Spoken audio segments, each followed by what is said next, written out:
to sice už asi 5 let, co Franky odešel, ale ještě dodnes mi probouzí ta noční můra. Jako by to bylo včera, co jsme spolu popíjeli whisky v našem oblíbeném podniku. Svět se od té doby trochu změnil, nevím jestli k lepšímu nebo k horšímu, ale vím, že už nebude takový jako za Frankyho.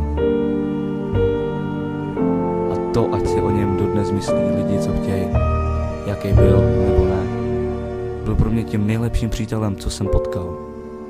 To, že někomu vadil, vem to čert. Franky si zkrátka nenechal srát na hlavu, jako většina lidí. Kdyby byl jako on, měl možná o pár problémů míň, který každý den řeší míň. Jo, oddělal pár lidí, co mu překáželi, ale jen ty, kterým překážel on sám. Dělal to pro svůj klid, pro svůj duševní klid. A jak dopad? Podělala ho banda těch sejčků z Roxville, kterým od rána do večera a ne ještě dodnes tam se zhora kryl prdel.